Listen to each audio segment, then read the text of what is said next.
welcome to the Hallmarkies podcast, and we are back to recap another weekend of Hallmark movies. There was the Thanksgiving bonanza of movies, and this weekend we only got three. It seems like hardly anything.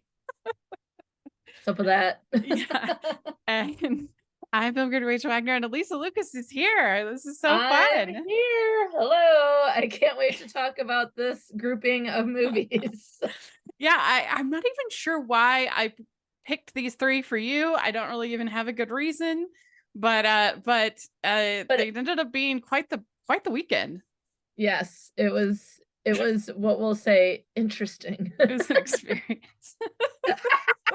We'll be a better person because we watched them. Yeah.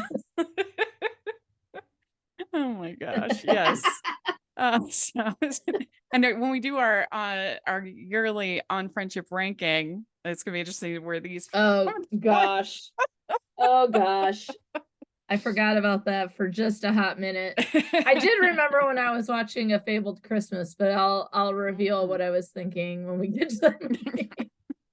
Yeah, so we are doing A Big Fat Family Christmas, A Fabled Holiday, and Undercover Holiday, all on Hallmark Channel. In this episode, and then we'll be doing Holiday Stalking as a Mahogany cast. That'll be next week because all the girls couldn't record until this weekend. So you have to wait for that one. We'll cover these three.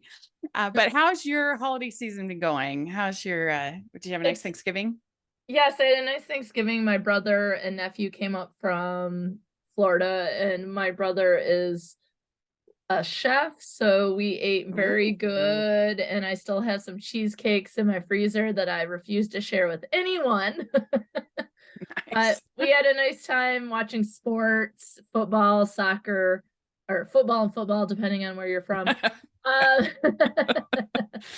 And we watched some movies, we played Nintendo Switch, we did bowling, so that was fun for me and my parents. It was pretty hilarious. So yeah, that was a good time, and I've had my Christmas decorations up since mid-November. This is the earliest I've ever done it, and my house is a winter wonderland. I will tell you that. You're ready to go to Fableville? What, Wonderburg? Yeah. No, I'm not.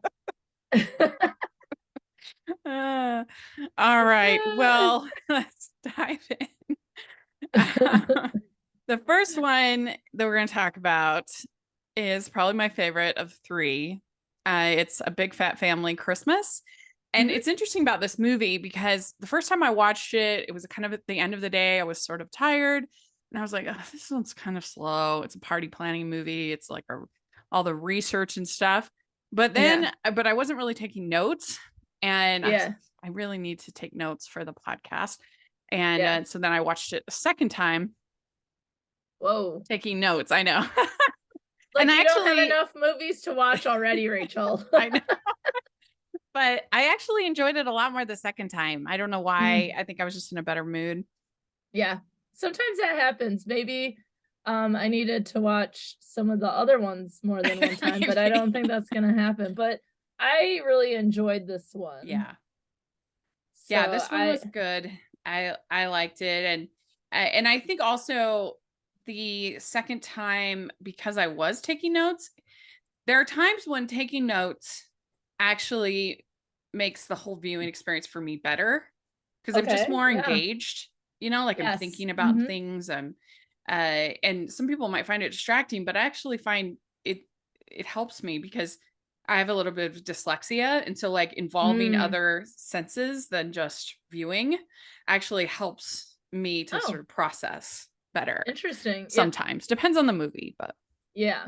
Well, I always tell my students, like, even if if something is good, if it's boring, whatever it is, take notes. It doesn't matter. It'll help you be more engaged. So it really is. At least for me, it's true. But this movie, it stars Tia Carrera, Shannon Chan Kent, Harrison Sima, and Yi Ji So. And director Jennifer Liao And it's Liv is a photojournalist eager to make it on her own to get a dream assignment shooting the Chang family's annual holiday party for a cover story. She doesn't reveal that they are, in fact, her family.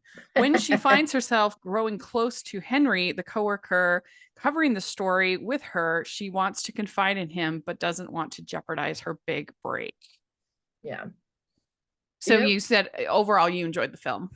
Yes, I did. I think that I think watching it a second time, there's probably a little bit more to unpack, but I think, around the holidays, I think families are complicated, and I think it sort of captured that, in a good spirited way. Like, you know what I mean? Like, it was positive, but, families aren't always it's like, like, I don't know how to, I'm very eloquent right now.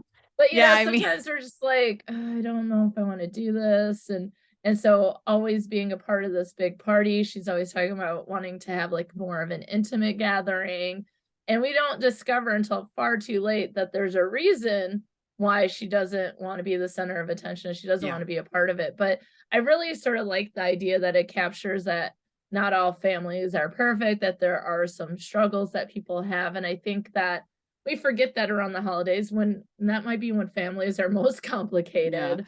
Right. And I thought Tia Carrera as her mom was so funny. Both times I thought that. Both times I watched it.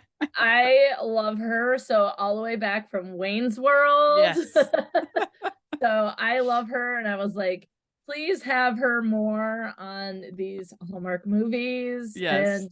And I was like, given what we watched too, just overall, I thought the representation was pretty awesome. And so I really enjoyed their story of like their families party they do every year.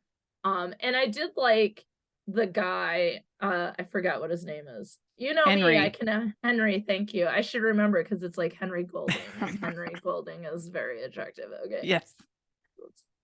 That'll help me remember it. Okay. I thought he was a charming guy. I thought, I don't know, it was fun. And like, she kind of thought maybe he wasn't as smart as he was, or maybe as good as job as she thought. But I thought he was really funny. Like, he knew that she was hiding the fact that this was her family and stuff. Yeah. Well, he finds out pretty quick, which was nice. They didn't make that secret kind of play out too long. Yeah, we don't want that to be the main conflict. Yeah, and there were cute moments like when he takes her on the date and they get eggnog martinis and go dancing. That was just really fun. Yeah.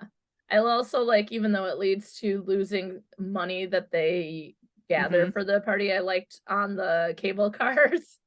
He's like hanging off the side, like, woo, live your life, come join me. And the guy driving is like, you two are getting off at the next stop. But it was like this freeing moment that maybe people don't take the time to enjoy something. And even though they lost the bag of money on this train or the cable car, I thought that was kind of a fun moment too. I did too. Well, of course, she has to be a photographer. Yep. There's nothing Hallmark movies like more than photographers. Or an event planner. But I mean, they are kind of doing that anyways. Yeah. It wasn't an official title. Yeah. I mean, and they're never like, I'm not gonna say real photographers, but most photographers that I know in real life do like a lot of weddings, a lot of stuff like that. Like in Hallmark movies, they're always like editorial, photographers. And Instagram. I'm just gonna post on the gram for like 4 times in this movie and be like, I'm a photographer. Well, so she has this whole second identity, this internet name of Liv Rose. And I mean, and that's what she's told even her boss at the Chronicle. Well, how does HR feel about this? Yeah, they obviously don't do a ton of homework. To work for the Chronicle, I guess. But also, it's like, don't you need to have your real name on your social security card to get a job? Yeah, well, that's what I'm saying. They obviously don't do that much research. Yeah. They need this. They need Henry to do some research. I guess so. But yeah, and her boss is played by Jack Wagner, who's just been busy. What? That was Jack Wagner? Yeah, I that was totally Jack missed Wagner. that. Wow. Yeah, and Whoa. he was not only the boss in this movie, but he was also Lindsay Lohan's dad in Falling for Christmas Oh, on I haven't watched Netflix. that yet. I haven't watched it. It's on my list. Yeah, It's on my he's her list. dad. Oh, wow. He is really Yeah. working the circuit. Yeah. But I don't really see how this is like front page news. This is big news, this Maybe. party. Well, I was like, is the Chronicle a magazine or a newspaper? Because if it's like the New York New York Times magazine, I could see it being a cover story. But I was like, wait, the newspaper? Maybe the feature section. Yeah, maybe they have like a like a local what's happening around town kind of section. It is pretty cool. And I think Henry makes the note where it's like, even in this really large city, you can find a way to find this small community. And I mean, that's pretty cool. But yeah, I would think that would be a magazine cover or a feature article in the feature section. So yeah, and they do say it's the Chronicle. It's the 25th anniversary. Sorry. And it's the Changtastic Christmas party. Yeah, it is. And her dad always makes a surprise signature dish each year. So that's kind of a theme throughout. She's trying all these recipes. Wasn't there like sesame like candy canes or something like that? Like, I'm all set, thanks. I mean, I do like the fusion of like, cultures together to create new foods and stuff, but I think I would stay away from sesame candy canes. Let's see. I wrote it down. Where is it in my notes? No, I have it somewhere. That's the problem with taking notes. You took too many. Yeah, that's probably true. Oh, here it is. So it's baked sweet potato dumplings with marshmallow soy sauce glaze. And then he made spanakopita with stuffed with Peking duck. Here's the thing. I'll try anything once, but it might only be a bite. But I bet it's all really delicious. Yeah, I mean, that sounds good to me. I liked her Christmas like fortune cookies. That was kind of cool and cute, that was like cute. How she designed them.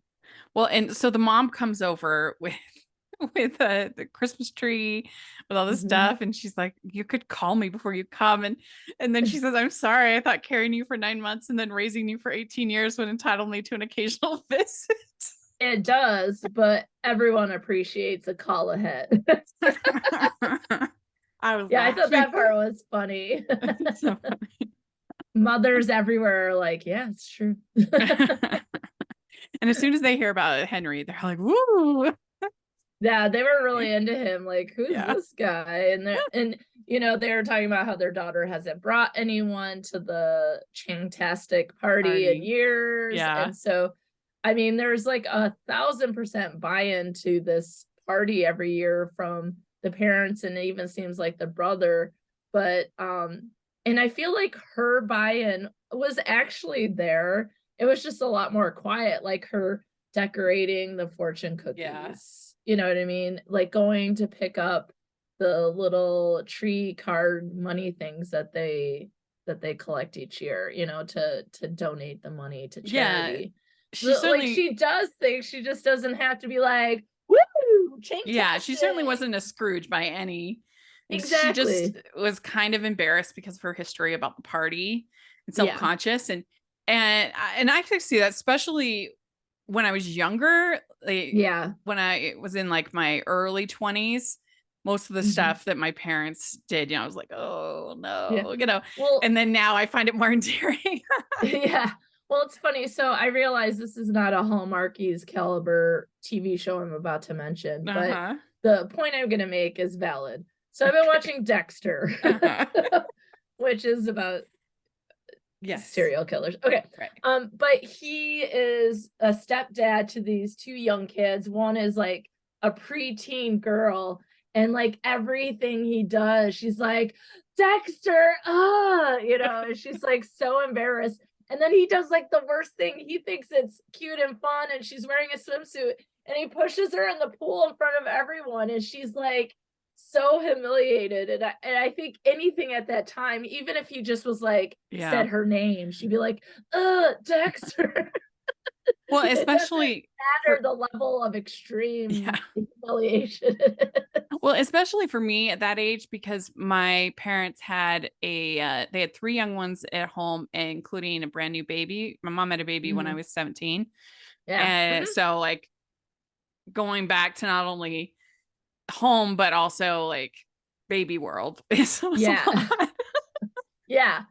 Told you, families can be complicated. They can be complicated. I think Ho, ho, ho.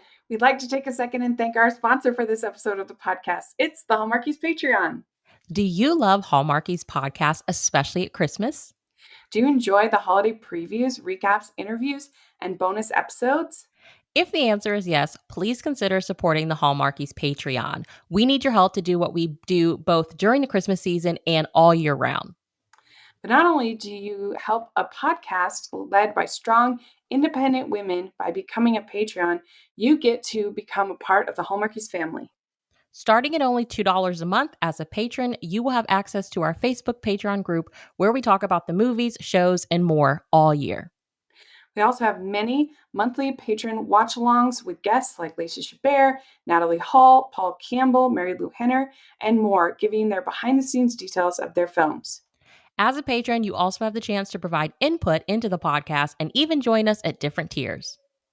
So this Christmas season, spread some cheer to the Hallmarkies Patreon and become a member today. You won't regret it. Go to patreon.com/Hallmarkies to learn more.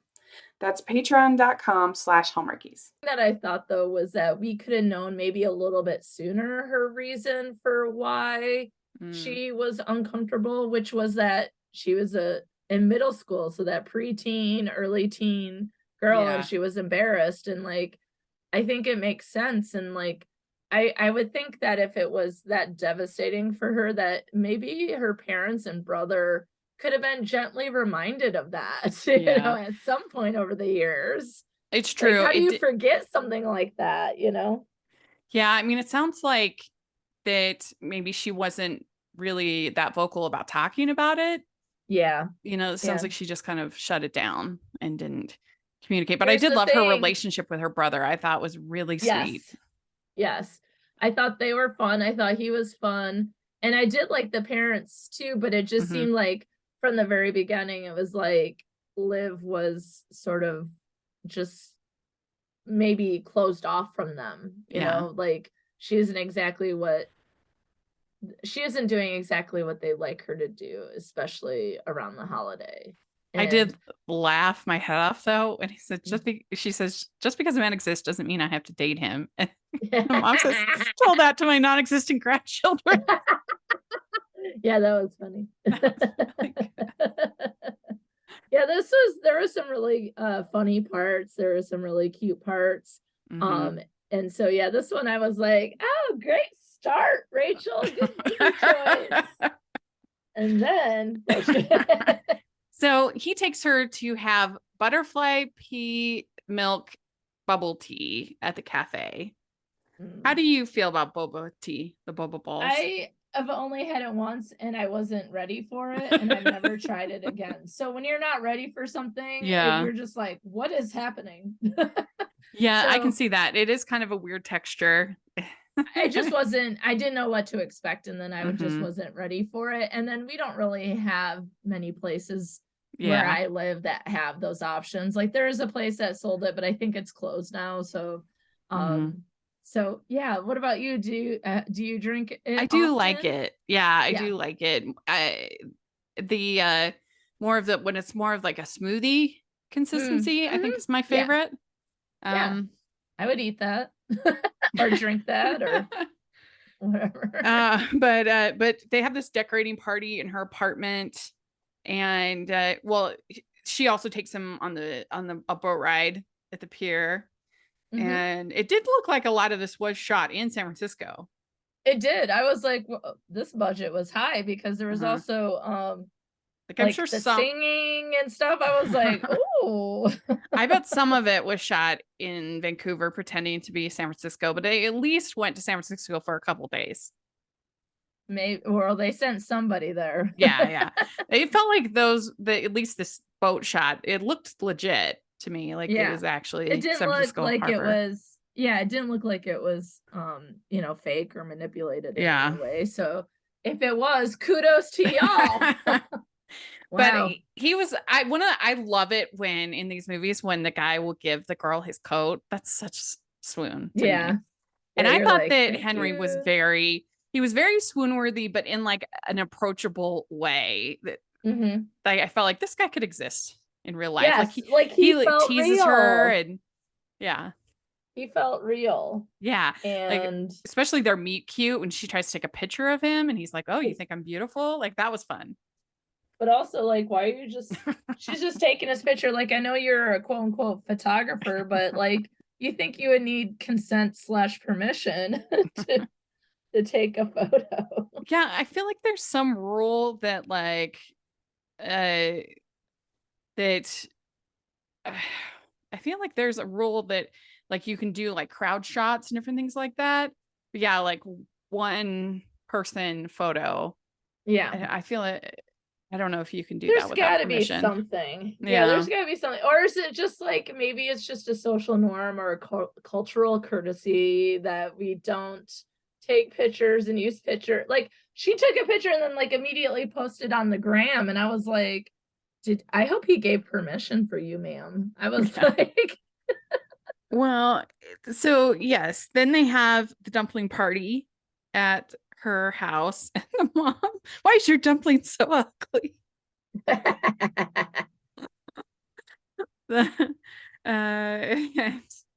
And then he says, my mom does this kind of thing all the time. It makes me miss her. So that was sweet. Yeah. And then this is when we find out the story about the Oh Holy Night in Cantonese. Yeah, that was cool. I've said this many times on the podcast, but I love the song Oh Holy Night. It's a beautiful song, but I always cringe when I hear them singing it on these movies because usually it's not done well. Oh, yeah. It's such a hard song. It's very difficult. You have to be able to sing a full octave, long notes. It's a long song. And I always just feel like saying, just sing like the first Noel or Silent Night or something else. Don't sing Oh Holy Night. What did you think of this version? She nailed it. Yes. She did a great job. It's a rave. I said in my mini review on Twitter, I was like, one of the best Oh Holy Nights in recent memory, because it also had like specific meaning with it being in Cantonese and having this backstory. It wasn't just like, I'm randomly singing this really hard song for no reason. Yeah, no, that I thought it was cool with the Cantonese, and I thought it was really pretty. And so I forgot that you have that, what do you call it? Well, it's like the Star Spangled Banner. Star Spangled Banner also has a full octave range. Like, it also has a really Whitney Houston, then let's not. Yeah. I thought Lady Gaga's was pretty good before the Super Bowl a few years ago. Yeah. There's been some good ones. It usually doesn't go well. So I get it. Yeah. I just forgot that you had the thing with Oh Holy Night. They're both such oft-sung songs that I think we forget how difficult they actually are. Yeah. Right? Yeah, like let's not go extreme here. Like let's just, like you said, sing. Did you say sing something else instead? What song did you say? First Noel. It's like a very consistent range, the whole song. But anyway, it was a good moment. I loved both scenes in this movie at the cathedral. I thought that was lovely. And when she's showing him to light a Christmas prayer. I liked it because he was like, this was like the perfect way to end the night. I thought that was a nice line too. He says, thanks for sharing it with me. Yeah. I love when they're watching Henry. I love Henry. I love when they're watching her mom haggle with the people at the store. Did she just say the cilantro looks sad? She was so great. Yeah, she was so funny. Has she been in other Hallmark movies? I don't think so, but she was You in a movie should. that I'm like the only person that enjoyed it with Easter Sunday that came out this Oh, yeah, yeah, spring. I thought yeah. it I was didn't see funny. it. Yeah, I didn't But see it, but I know what movie you're talking about. anyway, yeah, they go dancing, they go eggnog martinis. And there was a point where she's singing and she sings fa la la la la la la la. And I had to kind of wonder if that was sort of a slight dig at, because in A Christmas Story, the famous scene at the end when the Oh, Chinese people can't and they sing fa ra ra ra ra. oh, I did not make that connection, but yes, please, thank you. Yeah. Correct that. Oh my gosh. Oh my gosh, that's so funny. Yeah. I missed it. That I missed it. That would I might have to go back and watch it.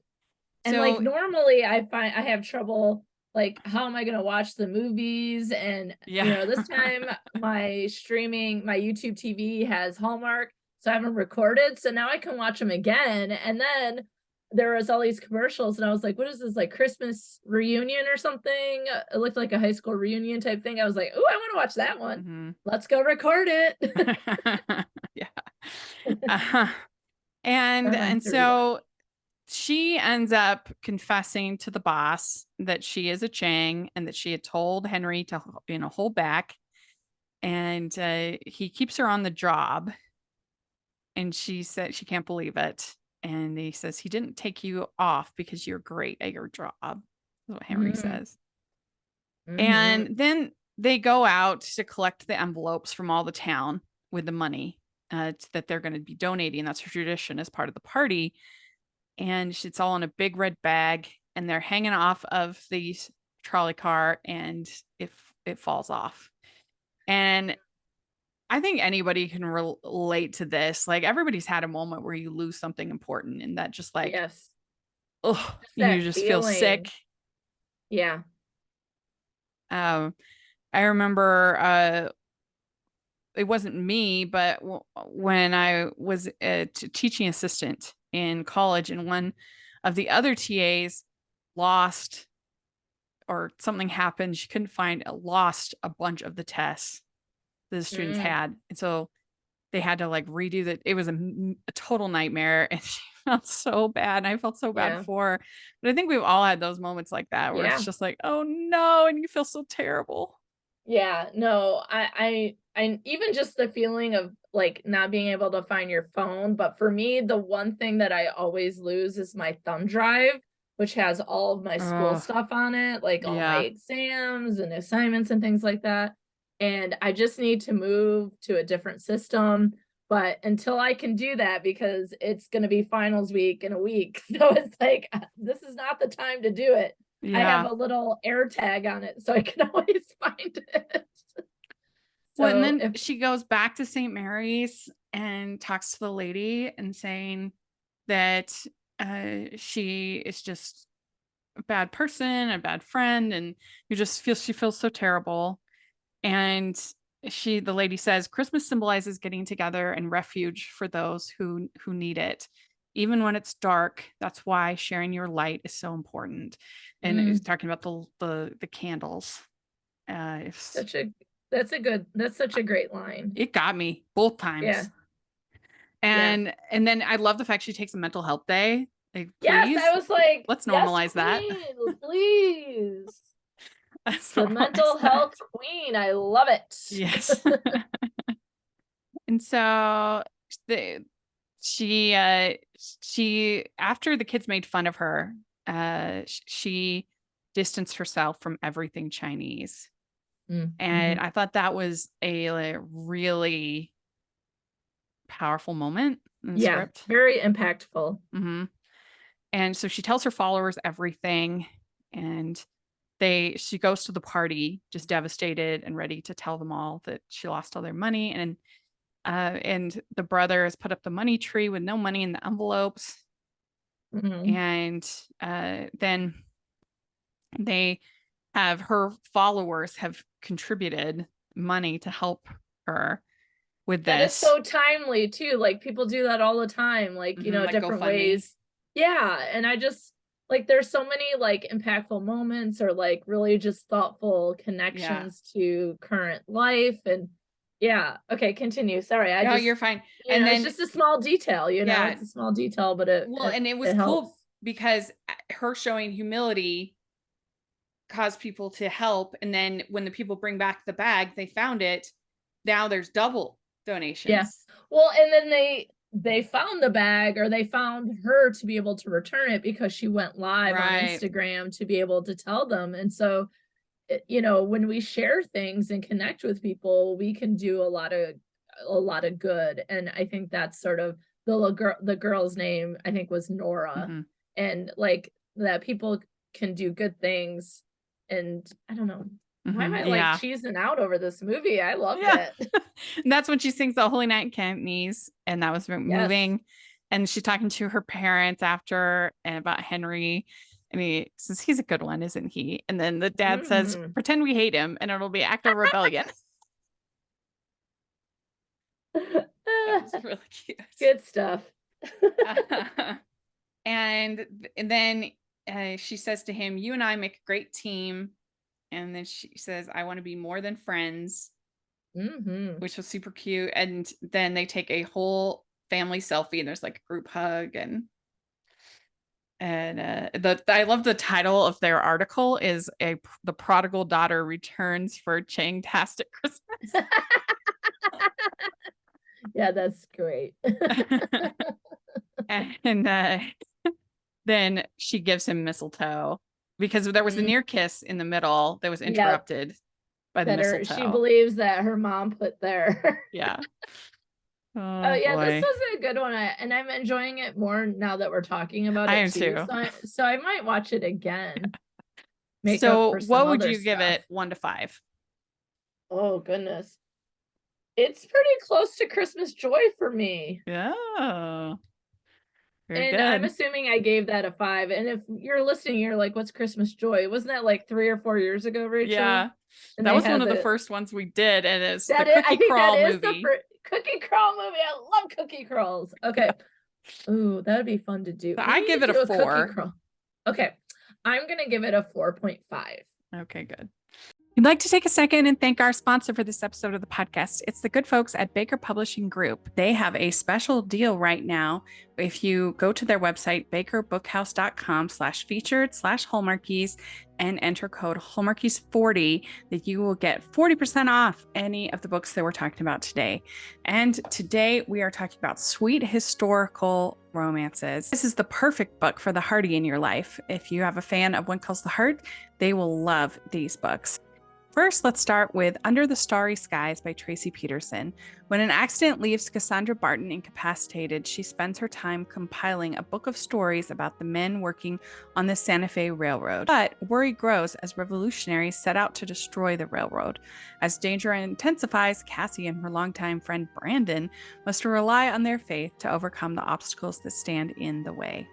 Next, A Model of Devotion by Mary Connolly. A brilliant engineer, Jilly Stiles, sets her focus on fulfilling her dream of building a mountaintop railroad and remaining independent. But when a cruel and powerful man goes to dangerous lengths to try to make Jilly his own, marrying her friend Nick may be the only way to save herself and her dreams. Next, A Daughter's Courage by Misty M. Beller. Charlotte Durand sets out on an expedition in search of a skilled artisan who can repair a treasured chalice. But her hike becomes much more daunting when a treacherous snowstorm sets in. When Damien Levette finds Charlotte stranded, they must work together to survive the peril of the mountains against all odds. A Gem of Truth by Kimberly Woodhouse. Longing for a fresh start, Julia Schultz takes a job as a Harvey girl at the El Tovar Hotel, where she's challenged to be her true self. United by the discovery of a legendary treasure, Julia and master jeweler Christopher Miller find hope in each other. But when Julia's past catches up with her, will she lose everyone's trust?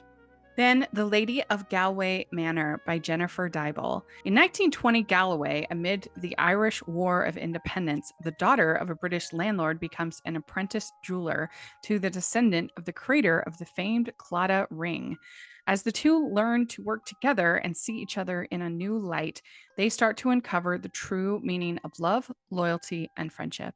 And finally, The Secrets of Emberwild by Stephania H. McGee. Nora Fenton inherits a struggling horse farm and a dangerous secret from her father, one that new horse trainer Silas Cavallero threatens to uncover as he searches for the truth behind his own father's death.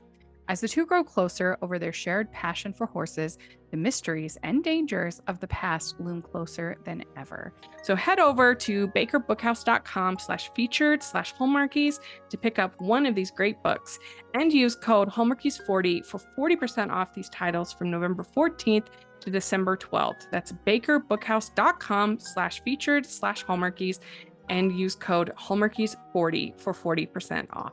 Well, let's Can we not? Let's put on our magic hats and talk about Fabled Holiday. Oh my god. Okay, so this one was on the 3rd. Brooke D'Orsay, Ryan Pavey, Ruby Janet.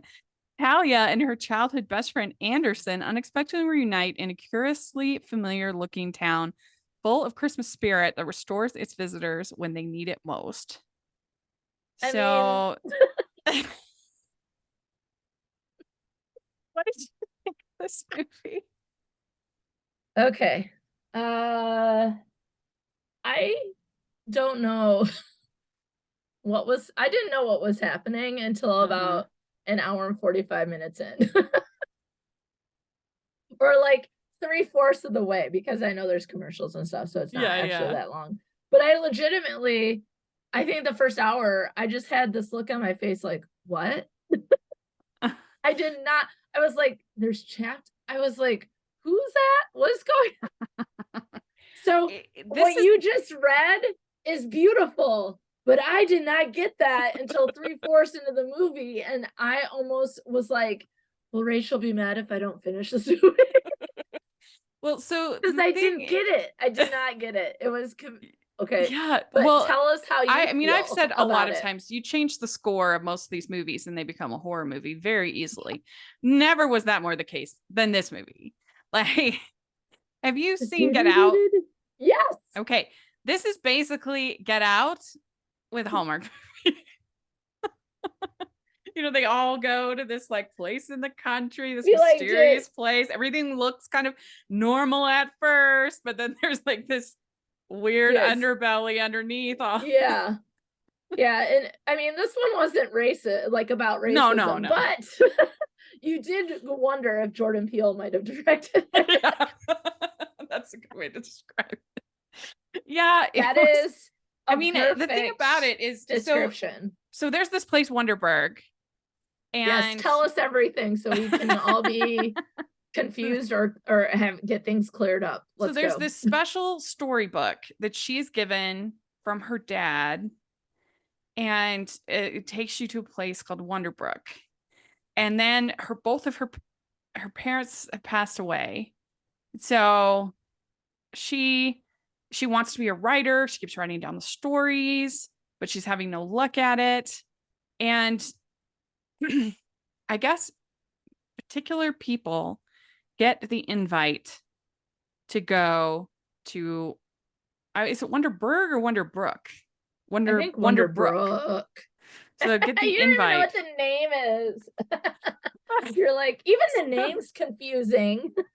So Anderson is a doctor who's also in a really like low spot, very sad. And they have like this kind of reunion meet cute. She runs this bookstore. And then there's also this couple that's there, Diane and Keith, who are on the rocks. Like literally Diane is filed for divorce. I didn't get that. I was like, are they friends? Like, I did not understand who those people were. Oh, really? Yeah, they were husband and wife, but she had just filed for divorce, but she hadn't told him yet. And she was like, I was hoping this is the last time to be able to connect. And I'm like, wouldn't she do that before divorce paperwork? I don't know. I know. So then there's also this old man, Charles, and this woman, Mildred, who I felt like was going to kill everybody at any moment. Oh my God. And the thing that I guess I wondered about watching this movie is do people have agency in Wonderbrook? Like, can they leave? Are you just there for life? This is it. This is where we die. I mean, it seemed like this lady Judy.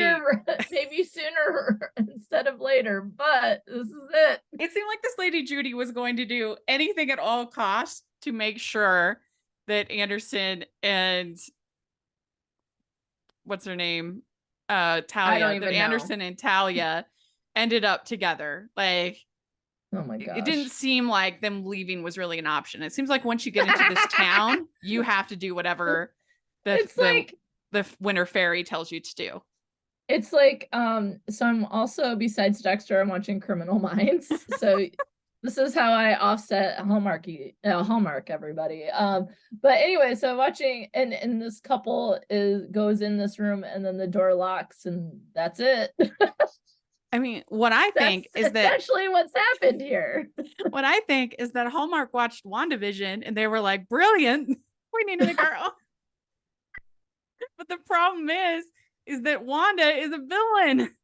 Oh, and that's where they went wrong. Okay. Yeah, like Wanda is a villain. I mean, and we certainly see that in Doctor Strange too. Yeah, that she's an outright villain. But she's like enslaving all of these people. So is that what Judy is doing? Oh my God, maybe like, it is about racism. Maybe it is about what do the townspeople have autonomy? Do they have agency? Can they leave? I think that someone out there should take these movies and turn them into the horror movies that you suggest that they are, because I think Lifetime would be in. Do you think I don't know. Leave? I hope so. Like, how did you get there? And like, what if you didn't want to go? What if you didn't want to be there? What if you're like, you know what, I am divorcing him and I do not want to be here to reconnect? Or maybe Anderson isn't the guy for me. What did they say in the last movie we talked about? Just because a man exists doesn't mean anything. I think that it has to here. And Mildred seems like she knows what's up. And, you know, Rachel, this has to be, besides that movie with Blythe Danner, this has to be one of the weirdest movies we've watched. It's so weird. I mean, that movie wasn't particularly weird. It just wasn't. It just was well bad. Done. Yeah, this is the weirdest one. That's sort of the first movie I thought of, was like, oh no, this one doesn't have Blythe Danner though, who I adore. Mm-hmm. And I also thought that Talia was such a weird character. Like, why does she have all these bows on her hair? And look, the way she dresses is so strange. And I didn't understand. At some point they were like elves or like Santa's helper. I did not know. I don't know if like I was so confused that I made it harder for me to follow along, because I was like, what's happening? I don't understand. Yeah, I wrote down, you have to completely turn off your cynicism for this one. I mean, you cannot ask any questions. If you start, then it'll just take you down this path, which I started to go on many times. Well, it's also like shut down everything in your brain and shut off your phone. Like, can't be interrupted by the dog to go outside because I'll miss like 20 points of this movie. I don't. Yeah, so there was a lot with Charles and Mildred. And Charles says, I've been lonely and I think you might be too. Yeah. They make stockings together. I don't know. It just all felt like they all of a sudden have been indoctrinated into a cult, and not by their own choice. Like, I wrote on Twitter, I was like, it's Children of the Corn. Here's the thing. Like, I think that like many movies that we watch that we didn't entirely love, there are things that could be done differently to make it better. I don't know what it would take this movie. Well, so evidently this is the magic of the town, is that the town is. But we watched that movie with like the Advent calendar magic or whatever. That was a magical town. That was Christmas in Evergreen too, I think. Yes. So okay. So that's the thing, is that if you have a good cast and a good script and better music and maybe more clarity on your purpose. Yeah. Well, so Mildred says you have to stop living in your daydream and pay attention to reality. And I'm like, whoa. But is this reality? I don't know. Then Anderson's about to leave. And this is why I was like, can they leave? Because Judy's like, please stay. You'll ruin everything. Don't they give like a guy a heart attack so he'll stay? Yeah, then the guy gets a heart attack, Charlie. What? My goodness. And so we find out the rules. Finally, we find out the rules is that the town is a made up Christmas fable. First time you hear the bell, because there's literal bell rings. Yeah, Finn was freaking out. First time it rings is when you get the book. The second time signifies the healing is successful. And so you've come, I guess, you become the person that you're supposed to be or something. I don't know. And there's a lot of rules going on that have to be followed. And then Mildred, she apologizes and goes on the date with Charlie. And she says, I'm still the same person you invited to the procession. And that's when we get Lindsay Sterling appeared in this movie, violinist Lindsay Sterling. So that was fun. I didn't know. Yeah, she's pretty famous. You never. Sorry. You don't know. You're great. Yeah, she's pretty famous. And then Talia says, my dad's greatest fear is that I would become stuck. And then she says, this is about my own fear. I'm done living in fear. Maybe she was stuck in this town. So I guess that's her moment when the healing is successful or something. The only thing that was clear to me was when they talked about inner conflict, and it sounded like anyone who had inner conflict is going to end up in this town, and until they figure it out, they can't leave. Exactly. Don't we all have should I have nachos for dinner? Should I have pasta for dinner? That's my inner conflict right now. But is that why they had her dressed like a child most of the time? I like don't with bows know. and stuff? You're asking the wrong person. But I do think it's funny because you sent me a text message about this, and I said, like, I haven't seen it. I haven't watched it yet because I went to go see Gremlins in the theater. And you're like, it's as close to Gremlins as you're gonna get, or something like that. Is. Because all the rules, but at least in Gremlins, the rules were clear. Don't put them in. And so light. Charlie says don't. That he wants to stay in Wonderbrook with Mildred. And the other thing I thought of with this movie is definitely like Brigadoon. I don't know if you've seen Brigadoon. Well, like they, like, I don't know. Like, I guess it kind of has some Brigadoon vibes where the people. I've never seen that movie. I was thinking, like, have I? Yeah, there's a magical place that only appears every 100 years. In one day, it's like 100 years, and Gene Kelly stumbles upon Brigadoon, and gotcha. Yeah, it said Charisse is there, so it kind of reminded me of that a little bit, and then Anderson and Talia kiss, and evidently she can leave now because she writes the new bestseller, and this whole thing was all just a huge elaborate plan by her father to get her to write the sequel to A Wonderbrook Christmas or whatever. What a ripoff. I mean, we were talking in the group chat about it. Ed's did say that they kind of thought of Once Upon a Time. No. Which there is a storybook and a story that they kind of have to follow, and you can't really leave. Yeah, but we know those characters, and so it's easy to follow, right? Yeah. Because we Snow White or, Belle or, like we know who they are. And so it's easier to follow along, and you see them both in present day and in the storybook. And here I just was like, what? Plus there is it's a difference. Like if this was an episode of Once Upon a Time with our characters, they were all of a sudden in fairy world, then I could kind of see it a little bit more. But when this is just a standalone movie, I don't know. It was bizarre. I blame you, Rachel. You picked me to watch this movie. Sorry. Done. I don't know. I would give this one. Oh God, do I have to rate it too? I give it I'm going to give it a 2.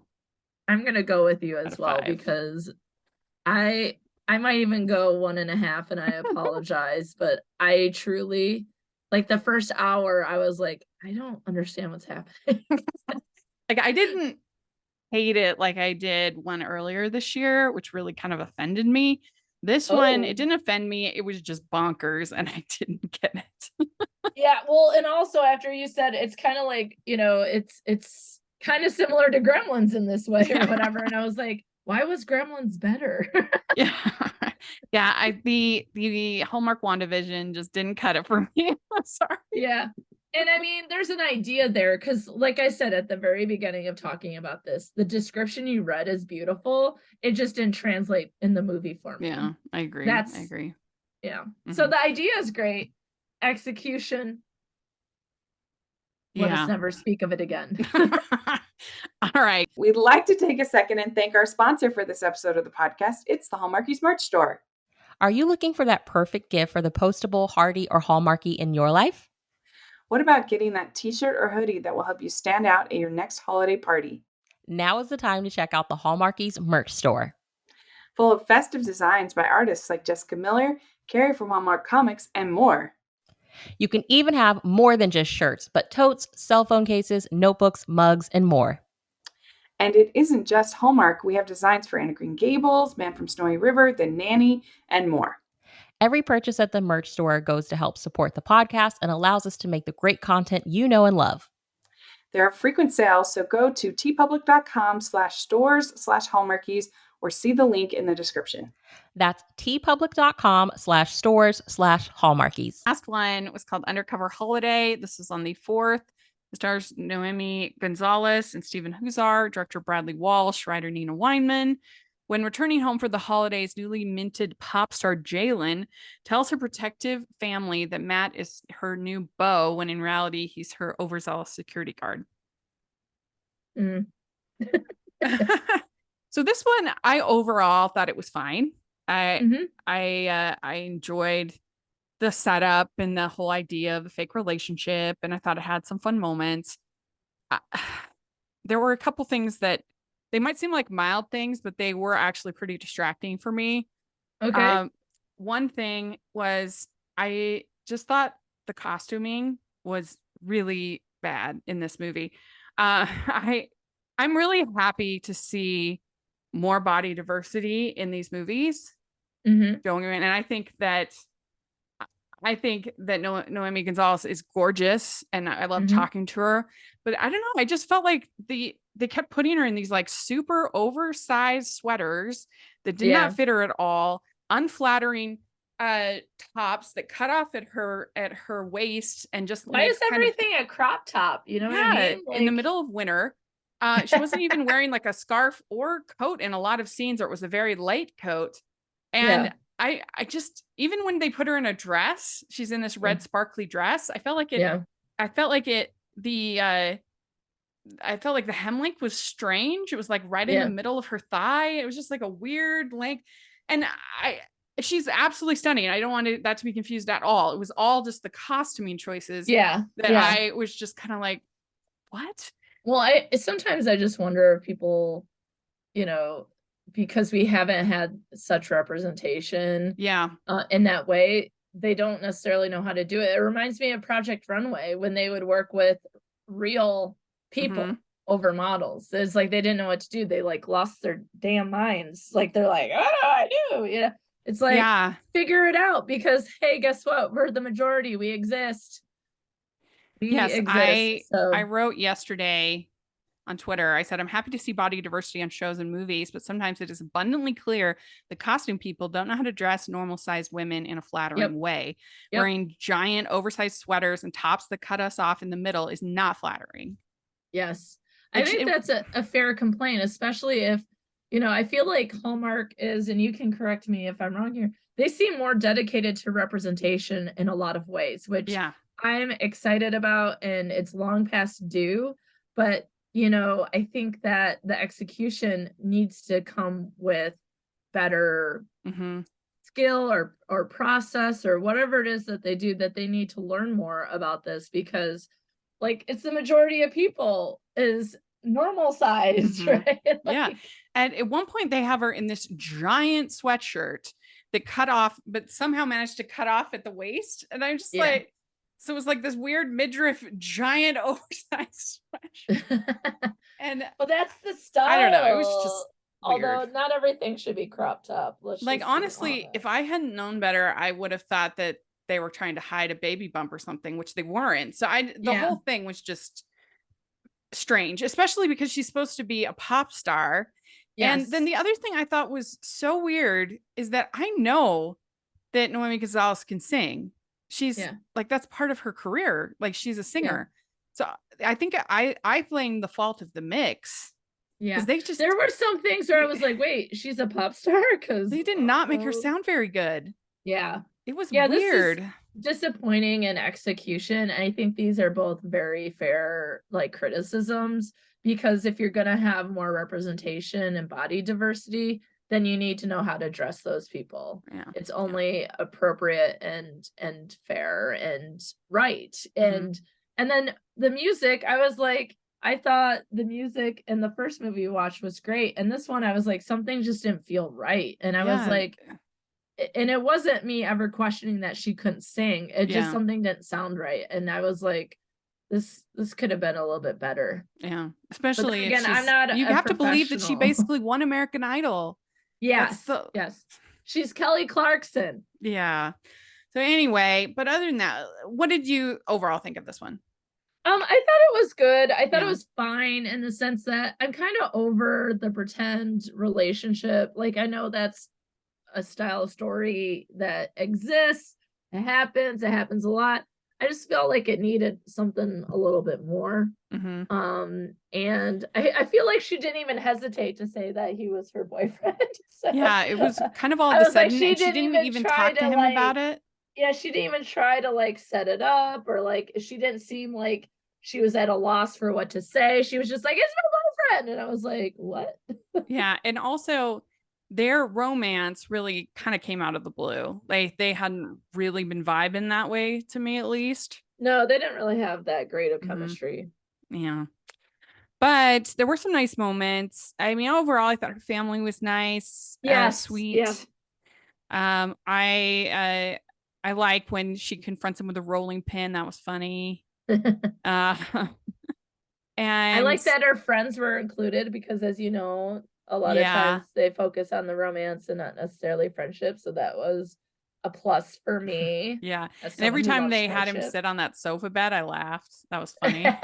Well, the part that cracked me up the most was the dad on the bike waking him up. Like, sorry, did I wake you up? Like, what do you think? Why are you in his room before he's awake riding an exercise bike? Like, clueless. and let's see, Stephen Huszar, 6'1". So for him to be on this tiny sofa bed, like, sinks in, was funny. That they did a good job with that. And I liked the whole relationship between Lorelai and her. I forget her name. I liked the karaoke scene. That was cute. The karaoke scene was really good. And but Lorelai sounded better, I thought. Yeah. And I was like, this doesn't work for the story. But they didn't, because they were kind of making her a red herring, I think, a little bit. Yeah. That she was maybe the one sending these threatening messages and stuff. Yeah. I thought so too. I was like, ooh, they're turning into Lifetime. We got a stalker. Yeah. But then there's her ex, Eddie. Yes. But it was pretty clear he was the bad guy.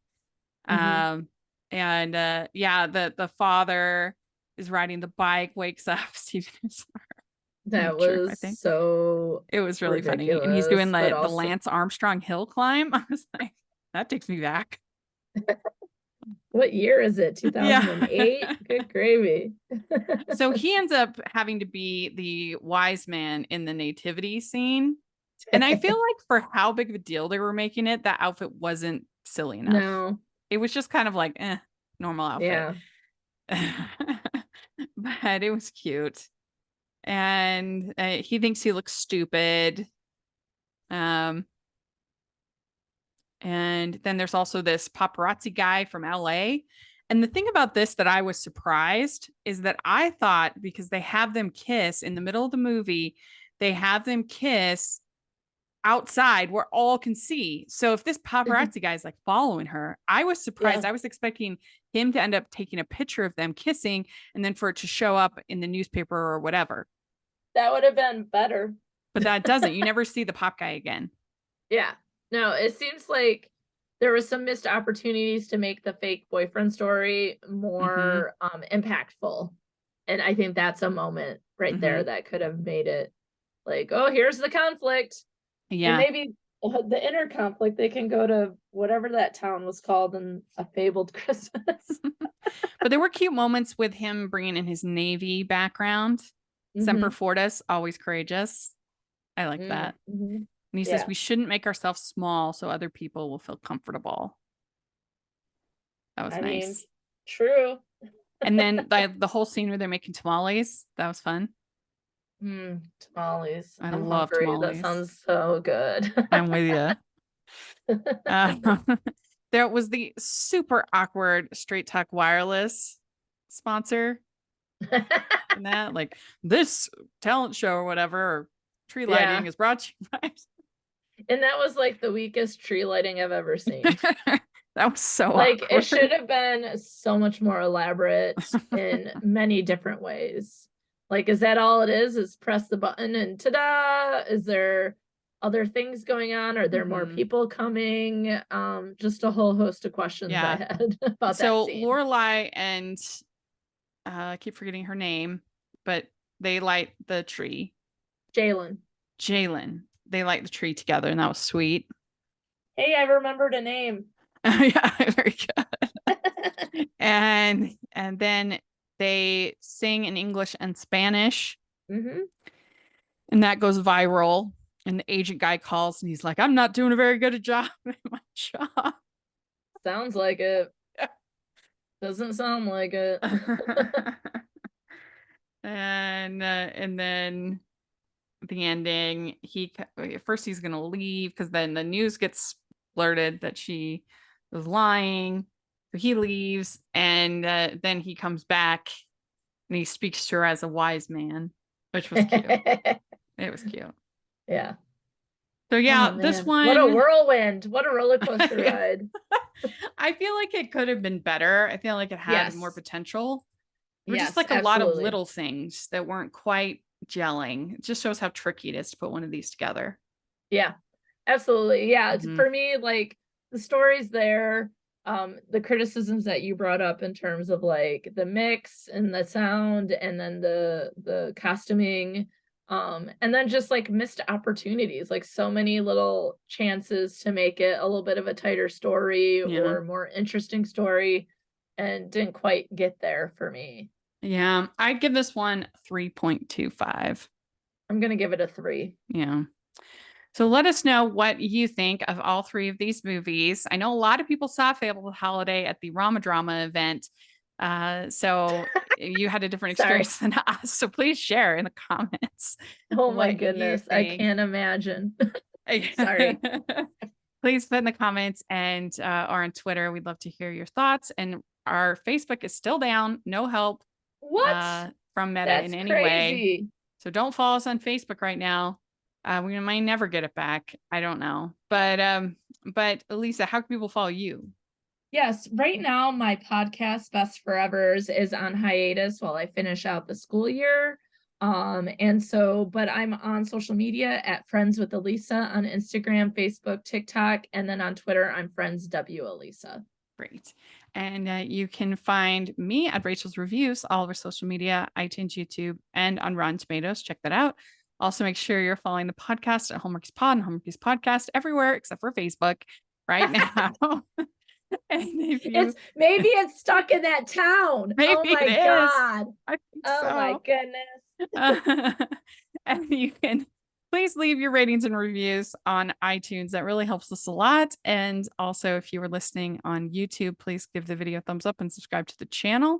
We appreciate that so much. We also have our Patreon group, which is so much fun. Please check that. We've got 2 awesome watch alongs coming up. So please take a look at that. And then we have our merch store where you can get tons of fun, festive designs and Hallmark and Hardee's and Postables merch, inspired merch. Please check that out. And thanks again, Alysa. It's always fun. Yes. And I'll talk to you Although later. be mindful of what movies you choose for me to watch. Thanks. Bye. Merry Christmas, everyone. Merry Christmas.